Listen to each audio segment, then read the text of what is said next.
परवीन की निजी जिंदगी बेहद दर्दनाक थी। परवीन करियर के पीक पर थीं, जब उन्हें पैरानॉइड सिजोफ्रेनिया नाम की लाइलाज बीमारी हो गई थी। उन्होंने अपनी बीमारी दुनिया से राज रखना चाही, लेकिन समय के साथ उनके बदलते बिगड़ते रवैये ने सब कुछ बर्बाद कर दिया। कभी परवीन बाबी कहती थी कि अमिताभ बच्चन ने उन्हें किडनैप कर उनके गले में चिप लगा दी है, तो कभी वे पूर्व अमेरिकी प्रेसिडेंट बिल क्लिंटन और प्रिंस चार्ल्स जैसी इंटरनेशनल हस्तियों पर हत्या की साजिश रचने का आरोप लगाती थीं। परवीन बाबी को न्यूयॉर्क के पागलखाने में भी रखा गया था। बीमारी के चलते परवीन इंडस्ट्री से दूर हो गईं और अकेलेपन में समय गुजारने लगी। जब 2005 में फ्लैट में उनकी 3 दिनों से सड़ती हुई लाश मिली तो बॉलीवुड में हड़कंप मच गया। आज परवीन बाबी की बर्थ एनिवर्सरी पर पढ़िए उनकी खूबसूरत जिंदगी के दर्दनाक अंत की कहानी। 4 अप्रैल 1954। आज से ठीक 70 साल पहले वली मोहम्मद खान के घर जूनागढ़ में बेटी परवीन बाबी का जन्म हुआ था। उनका परिवार जूनागढ़ के नवाबों के खानदान से ताल्लुक रखता था। परवीन बाबी का जन्म उनके पेरेंट्स की शादी के 14 साल बाद हुआ था। यही वजह रही कि उन्हें बचपन से ही नाजों से पाला गया था। परवीन महज 5 साल की थी जब उनके पिता वली मोहम्मद का इंतकाल हो गया।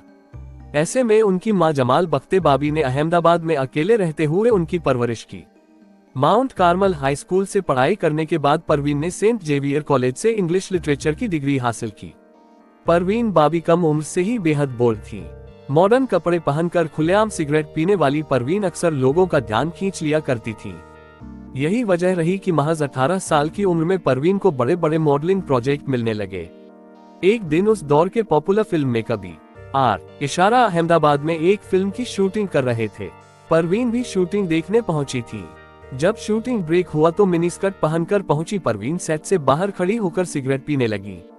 इसी बीच उन पर B.R. इशारा की नजर पड़ी। उन्होंने तुरंत अपने फोटोग्राफर से कहा, जाओ उस लड़की की इजाजत लेकर उसकी कुछ तस्वीरें क्लिक कर लाओ। फोटोग्राफर गया और परवीन ने तस्वीरें खींचने की इजाजत दे दी। B.R. इशारा को वो तस्वीरें इतनी पसंद आईं कि उन्होंने तुरंत परवीन को बुलाकर पूछा, मेरी फिल्म में काम करोगी?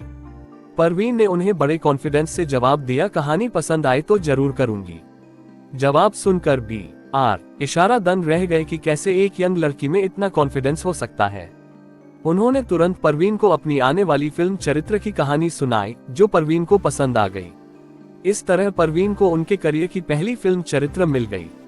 ये किस्सा B.R. इशारा ने वाइल्ड फिल्म्स इंडिया को दिए इंटरव्यू में सुनाया था। परवीन की पहली फिल्म बॉक्स ऑफिस पर बुरी तरह फ्लॉप रही, लेकिन उनकी खूबसूरती और अभिनय से इम्प्रेस होकर कई फिल्ममेकर उन्हें फिल्में ऑफर करने लगे। 1974 में रिलीज हुई फिल्म मजबूर परवीन की दूसरी फिल्म थी, जिससे वो देश भर में पहचानी जाने लगी। आगे उन्होंने अमिताभ बच्चन की फिल्म दीवार में बार डांसर का रोल प्ले कर खुद को इंडस्ट्री की टॉप एक्ट्रेसेस में शामिल कर लिया। परवीन बाबी का इंडस्ट्री में पहला अफेयर डैनी डेंजोंगपा से रहा। दोनों का रिश्ता करीब 4 साल तक चला। परवीन कबीर बेदी के साथ भी रिलेशन में रही, लेकिन ये रिश्ता ज्यादा दिनों तक नहीं चला। कबीर बेदी से ब्रेकअप के बाद 1977 में महेश भट्ट उनका सहारा बने। महेश पहले से शादीशुदा थे, हालांकि इसका उनके रिश्ते पर कोई असर नहीं पड़ा। परवीन बाबी अपने करियर के पीक पर थी, जब बॉलीवुड में खबरें फैलने लगी कि वो पैरानॉइड सिजोफ्रेनिया नाम की गंभीर लाइलाज बीमारी से जूझ रही हैं। कई बार परवीन बाबी से उनकी बीमारी पर बात की गई, लेकिन हर बार उन्होंने ये कहते हुए इनकार कर दिया कि इंडस्ट्री के लोग उनके खिलाफ साजिश रच रहे हैं और उनकी छवि खराब करना चाहते हैं। परवीन बाबी ने कभी कबूल नहीं किया कि उन्हें पैरानॉइड सिजोफ्रेनिया है। हालांकि उनके अजीबोगरीब बयान और बदला हुआ बर्ताव सब कुछ साफ कर रहा था। परवीन बाबी की बीमारी के गवाह महेश भट्ट थे, जो उनके साथ रिलेशनशिप में थे। उनकी मौत के बाद महेश भट्ट ने फिल्मफेयर मैगजीन को दिए एक इंटरव्यू में अपने रिश्ते और कुछ अजीबोगरीब घटनाओं का जिक्र किया था। उन्होंने इंटरव्यू में कहा था, हमारा रिश्ता 1977 में शुरू हुआ था, जब परवीन अमर अकबर एंथनी और काला पत्थर की शूटिंग कर रही थी। हम साथ रहने लगे थे, लेकिन एक दिन अचानक बुरी कहानी शुरू हो गई। 1979 की एक शाम मैं उनके घर पहुंचा तो देखा कि उनकी बुजुर्ग मां जमाल बाबी कॉरिडोर में सहमी हुई खड़ी हैं। उन्होंने फुसफुसा कर कहा, देखो परवीन को क्या हुआ। मैं अंदर गया तो देखा कि ड्रेसिंग टेबल पर लाइन से परफ्यूम की बोतलें रखी हुई हैं और परवीन फिल्म कॉस्ट्यूम में पलंग और दीवार के बीच दुबकी बैठी है। वो कांप रही थी और उनके हाथ में एक चाकू था। मैंने उनसे पूछा कि क्या कर रही हो, तो उन्होंने धीमी आवाज में कहा, शश बात मत करो। इस कमरे में जासूसी करने वाले लोगों ने रिकॉर्डिंग डिवाइस लगा दी है। वे मुझे मारने की कोशिश कर रहे हैं, मुझ पर झूमर गिराने की कोशिश कर रहे हैं। मैं कुछ समझ नहीं पाया और कुछ देर में परवीन मेरा हाथ पकड़कर बाहर ले आई। उनकी मां निराशा के साथ मुझे देख रही थी। उनकी आंखें बता रही थी कि ऐसा पहली बार नहीं हुआ है। परवीन की हालत देख महेश भट्ट समझ चुके थे कि उनकी हालत बिगड़ती जा रही है और उन्हें इलाज की सख्त जरूरत है। महेश परवीन को लेकर कई नामी डॉक्टर्स के पास गए। पहले तो परवीन को मेडिसिन से ट्रीट करने की कोशिश की गई, लेकिन उससे बात नहीं बनी तो डॉक्टर्स ने उन्हें शॉक थेरेपी देने को कहा। महेश भट्ट ने इससे इनकार कर दिया। फिल्मफेयर को दिए इंटरव्यू में महेश भट्ट ने एक किस्से का जिक्र करते हुए बताया था कि परवीन अपने आसपास की हर चीज पर शक करती थी। एक दिन उन्होंने महेश से कहा था कि उनके कमरे में लगे एयर कंडीशनर में एक चिप लगाई गई है। परवीन का वहम दूर करने के लिए महेश भट्ट ने पूरा एयर कंडीशनर खुलवाकर दिखाया, लेकिन वह फिर भी नहीं मानी। इसी इंटरव्यू में उन्होंने बताया था, एक दिन हम मेरे दोस्त जी कृष्णमूर्ति से मिलकर लौट रहे थे, जो एक फिलोसोफर भी हैं। परवीन ने रास्ते में ही चिल्लाना शुरू कर दिया। कहने लगी, कार में बम है और मुझे बम का अलार्म सुनाई दे रहा है। ये कहते ही वे चलती कार से उतरने की कोशिश करने लगी। रास्ते में लोगों को लग रहा था कि परवीन और मेरी लड़ाई हो रही है। तमाशा बनने लगा तो मैंने उन्हें टैक्सी से घर पहुंचाया था। महेश भट्ट को उनके डॉक्टर ने सलाह दी थी कि जब तक परवीन की हालत नहीं सुधरती, उन्हें फिल्मी दुनिया से दूर रखा जाना चाहिए। महेश भट्ट ने डॉक्टर की बात मान ली और 1979 में वो खुद भी परवीन के साथ मुंबई छोड़कर बेंगलोर शिफ्ट हो गए। जब बेंगलोर जाने के बाद भी परवीन की हालत में सुधार नहीं आया तो डॉक्टर्स ने महेश भट्ट को उनसे दूर रहने की सलाह दी। महेश भट्ट ने वही किया और वो परवीन को छोड़कर मुंबई लौट आए। वो मुंबई में रहकर ही डॉक्टर से संपर्क कर परवीन की मदद करते रहे। एक दिन परवीन ने डॉक्टरों से कहा कि वो वापस मुंबई लौटकर फिल्मों में काम करना चाहती है, लेकिन डॉक्टरों ने उन्हें ऐसा करने से मना कर दिया। कई दिनों तक अलग रहने के बाद एक दिन महेश भट्ट परवीन से मिलने बेंगलोर आए थे। परवीन ने मिलते ही उन्हें एहसास दिला दिया कि वो अपना इलाज नहीं करवाना चाहती।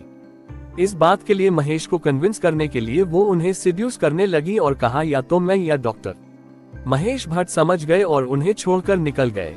ये बात परवीन से बर्दाश्त नहीं हुई और वो कम कपड़ों में ही उनके पीछे दौड़ पड़ी। आखिरकार 1980 में महेश भट्ट ने परवीन बाबी से सारे रिश्ते खत्म कर लिए। इस अलगाव के बाद परवीन ने इलाज कराना बंद कर दिया और मुंबई आकर फिर फिल्मों में काम करने लगी। परवीन बाबी साल 1983 में एक फिल्म की शूटिंग कर रही थी। शूटिंग के बीच ही 30 जुलाई 1983 को परवीन गायब हो गई। लोगों ने उनका पता लगाने की तमाम कोशिशें की, लेकिन उनकी कोई खबर नहीं मिली। अफवाह फैली कि परवीन बाबी पर अंडरवर्ल्ड के लोगों की नजर थी और वह लोग उन्हें उठा ले गए हैं। साल 1984 में परवीन बाबी को न्यूयॉर्क एयरपोर्ट पर पुलिस ने पकड़ लिया और पागलखाने में बंद करवा दिया। परवीन एयरपोर्ट पर अजीब बर्ताव कर रही थी। जब सिक्योरिटी स्टाफ ने उनसे पूछताछ की तो वो अपनी पहचान नहीं बता सकी। उन्हें हथकड़ियां पहनाकर पागलों के साथ बंद कर दिया गया। इस बात की जानकारी मिलने के बाद जैसे ही इंडियन काउंसिल के अधिकारी उनके पास पहुंचे तो परवीन मुस्कुरा रही थी, मानो कि कुछ हुआ ही नहीं हो। 6 साल बाद नवंबर 1989 में परवीन मुंबई लौट आई। सफाई में उन्होंने कहा कि वो अपने दोस्त जी कृष्णमूर्ति के साथ दुनिया भर में घूमकर अध्यात्म की राह पर चल रही थी। उन्होंने कुछ साल कैलिफोर्निया में भी गुजारे थे। वापस लौटकर परवीन ने दोबारा फिल्मों में काम करना शुरू कर दिया। साल 1988 में परवीन को अमिताभ बच्चन के साथ फिल्म शान में कास्ट किया गया था। एक दिन फिल्म का टाइटल सॉन्ग शूट हो रहा था कि तभी परवीन ने शोर मचाते हुए शूटिंग रुकवा दी। उन्होंने कहा कि सेट पर उनकी हत्या की साजिश रची गई थी। उन्होंने को स्टार अमिताभ बच्चन पर आरोप लगाते हुए कहा कि वह उनकी जान लेने की कोशिश कर रहे हैं और उन पर झूमर गिरवाने वाले थे। परवीन के ये संगीन आरोप सुनकर हर कोई हैरान था, लेकिन उनकी मानसिक स्थिति किसी से छिपी नहीं थी। शूटिंग रुक गई और परवीन घर चली गई। साल 1989 में फिल्मफेयर मैगजीन को दिए इंटरव्यू में परवीन ने कहा, Amitabh Bachchan super international gangster हैं। वो मेरी जान के पीछे हैं। उनके गुंडों ने मुझे किडनैप किया और एक आइलैंड में रखा, जहां उन्होंने सर्जरी कर मेरे कान के नीचे एक चिप लगाई है। इस इंटरव्यू के साथ परवीन की तस्वीर आई जिसमें उनके कान के नीचे कट था। अमिताभ बच्चन के बाद परवीन ने bill Clinton, Prince Charles, US government से जुड़े कई नामी लोगों के खिलाफ केस फाइल किया। परवीन का कहना था कि ये लोग उनकी जान लेना चाहते हैं। हालांकि कोर्ट ने सबूतों की कमी के चलते केस बंद कर दिया। सालों बाद परवीन बाबी तब सुर्खियों में आई जब उन्होंने कहा कि उनके पास संजय दत्त और 1993 में हुए सीरियल बम धमाकों से जुड़े पुख्ता सबूत हैं। 2002 में परवीन बाबी ने एक एफिडेविट फाइल कर कहा था कि उनके पास संजय दत्त के खिलाफ सबूत हैं। उन्हें सुनवाई के लिए कोर्ट बुलाया गया, लेकिन वह पहुंची ही नहीं। बाद में उन्होंने कहा, अगर मैं आती तो मेरी हत्या कर दी जाती।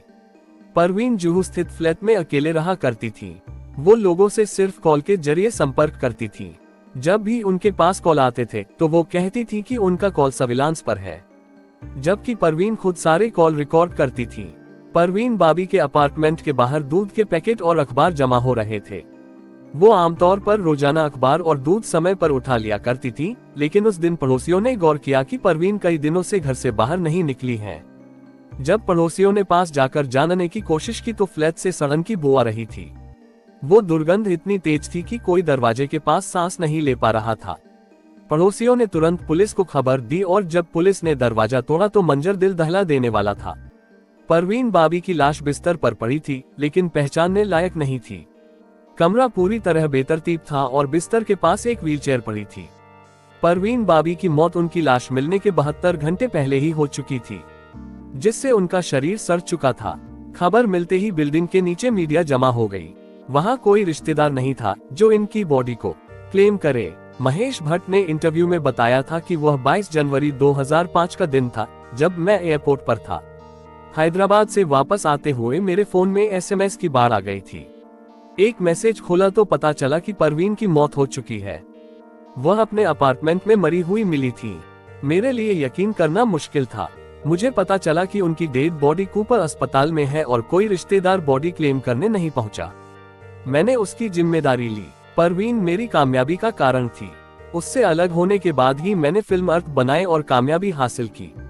मौत से चंद महीनों पहले परवीन क्रिश्चियन हो चुकी थी और उनकी ख्वाहिश थी कि उनका अंतिम संस्कार क्रिश्चियन रीति रिवाजों से हो। परवीन के अंतिम संस्कार में उनके कुछ दूर के रिश्तेदार पहुंचे थे, जिन्होंने उनका अंतिम संस्कार उनकी इच्छा के विरुद्ध मुस्लिम रीति रिवाजों से किया। उन्हें जुहू के सांता क्रूज कब्रिस्तान में दफनाया गया। पोस्टमार्टम रिपोर्ट में साफ था कि परवीन की मौत मल्टीपल ऑर्गन फेलियर से हुई थी। उनके पेट में अन्न का एक कतरा भी नहीं मिला, लेकिन शराब के ट्रेसेज जरूर मिले थे। परवीन के शरीर में सबसे ज्यादा सड़न उनके पैर में थी। पैर की उंगलियां काली पड़ चुकी थी। गैंग्रीन के कारण उन्हें हाई शुगर थी। पैर सड़ने के कारण परवीन बाबी शायद चल नहीं पाती थी। यही कारण था कि उनके बिस्तर के पास एक व्हीलचेयर मिली थी। दोस्तों, अगर कहानी अच्छी लगी हो तो लाइक शेयर सब्सक्राइब जरूर करें।